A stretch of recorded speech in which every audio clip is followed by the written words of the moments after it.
Stepura, and I'm with the Echo Group. Today I'm going to be going over a dashboard that we have available in our catalog related to making sure that forms in EchoVantage get created and signed. If you're not familiar with our dashboard offerings in general, I'll be providing a little more information about that at the end, just to give you an overview.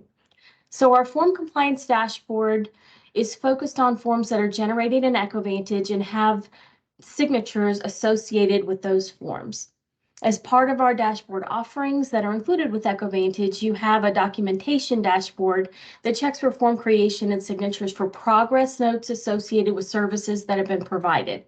This is a little bit different because you can identify any form you want to include in the dashboard, and you'll be able to analyze whether forms are being created, how long that's taking, whether they're signed, by whom, and what's missing.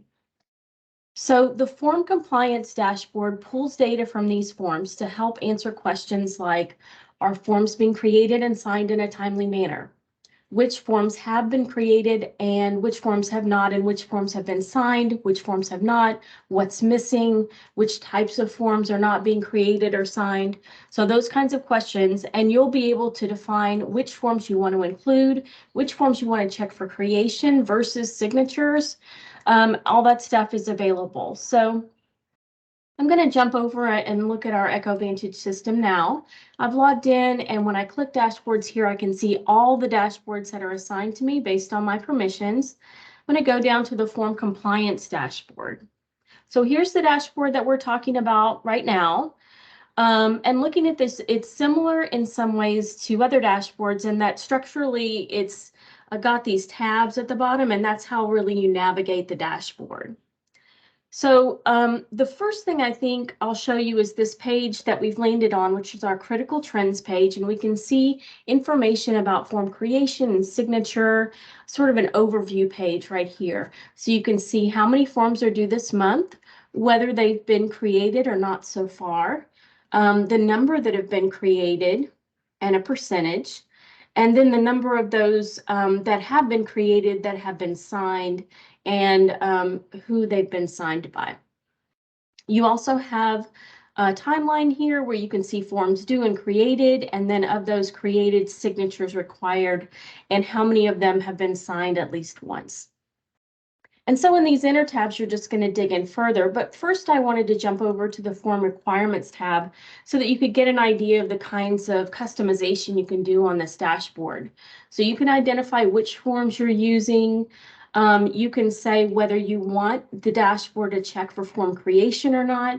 And here you can see that I can say how many days since the last form should this be created, or how many days after the intake assessment or after that episode start date.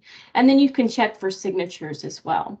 So going back to this page, just giving you an idea of how all the tabs are going to work.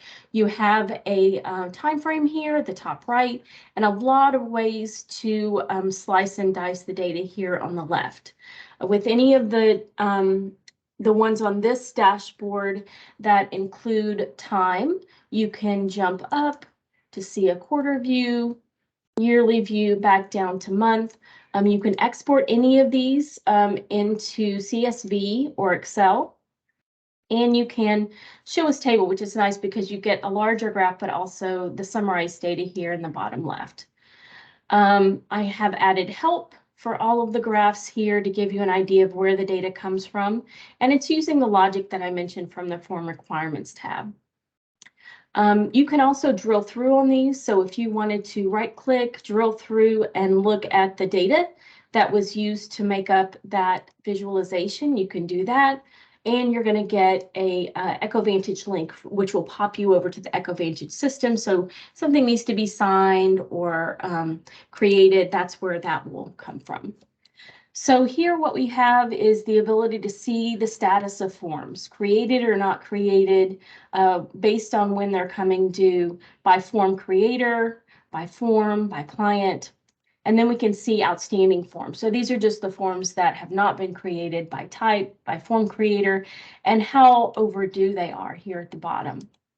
We also have information on how many days delayed the form is, how long is it taking for these to be created. And then similar information for signatures. Has it been signed at least once or not? by a time, by creator, by form, and by client, and then outstanding signatures. So you get an idea of not only information around things that have not been signed, but also around the number of signatures that have happened. So for example, if you need always to have 3 signatures on a certain form, you'd be able to see which ones did not have that, and right click and dig into that further if you wanted to. Then we have signature delay. So how long is it taking for things to get signed? So that is our form compliance dashboard. I thought what I would do is go over a little bit about Power BI. So it's free with Office 365 Enterprise E5 for nonprofits. It's $3 per user per month, and for others, it's $10 per user per month. It comes with a mobile app. You can send dashboard images to unlicensed users on a scheduled basis. So they can't interact with them, but they can see the dashboards. And it's really powerful to be able to combine data from multiple sources. You can refresh the data as much as you like, and you can assign different people to see different dashboards. So thank you very much for your time today. And I really appreciate you joining me.